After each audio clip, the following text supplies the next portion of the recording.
Hey, what's going on YouTube? Adam C here. Thanks for watching. Don't forget about the promo codes in the description of every video for Southeast Cichlids in North Finn, USA.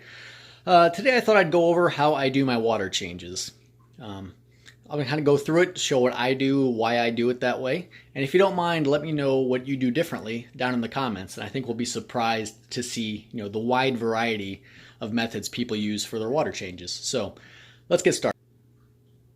So most of you know this is my 300 gallon, and the last thing I'm about to do on a 300 gallon tank is carry around buckets. Not going to happen. If I had to carry buckets, I would never have gotten over a 55 gallon tank, to be honest with you. That's just the worst. So I do have this little submersible pump here. It's nothing fancy. This thing cost $15 and I actually got it from a hardware store. It's technically meant to be a pump for an outdoor waterfall or a garden sprinkler, something like that. Well, not a sprinkler, but like an outdoor fountain of sorts. It's a very small little pump there. Like I said, it was only like 15 or 20 bucks.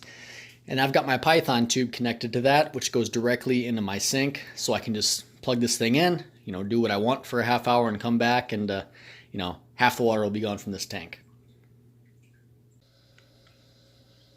We're down to about 50% now. Normally I do about 50 to 60%. If I add new fish, I cut that back just a little bit so the new fish have time to adapt to larger water changes. I didn't used to do that. I did have issues of when I would add new fish. They weren't accustomed to such a large water change and shock would take over. So I learned that lesson many years ago and I've had success ever since. So we're down to about 50% of water. And like I said, this tube goes directly to the sink. I do not pre-treat my water. What I'm going to do is use Seachem Safe right here. For you guys that have larger tanks, really anything over probably 90 or 125 gallons, if you're not using Seachem Safe and you're using stuff like Seachem Prime, not that it's a bad product, but you're really wasting money that you don't need to spend.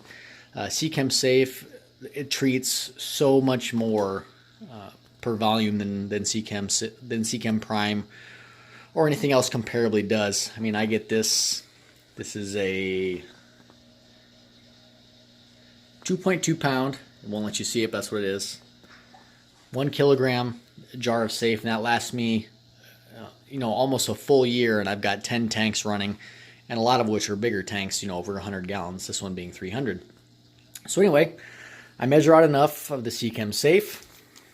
Right here, this is mount, treats 300 gallons.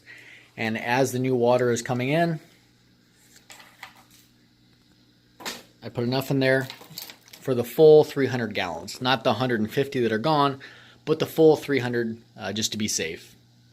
And now we wait for it to fill back up.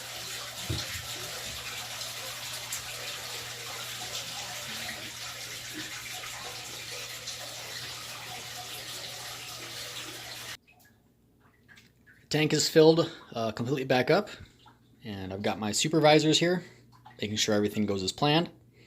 Isn't that right, girls? Girls? That's right. So when it's filled back up, that's really all there is to it. Now I do, for my own peace of mind,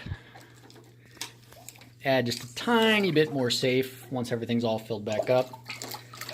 It's probably not necessary, but like I said, it makes me feel good about everything that's been done, just as a safety measure, but I don't really think it's necessary.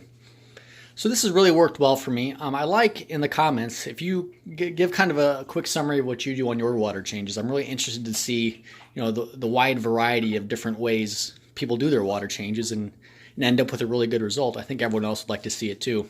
I think we'll get a lot of different methods. But this has really worked well for me. Like I said, the second I hit a 55 gallon, I knew bucket carrying was not going to be in my future. So this has really, really worked well. I never would have gotten a tank anywhere near this size if I was still carrying buckets or doing some other method that's going to break my back. So anyway, guys, I appreciate you watching and see you next time.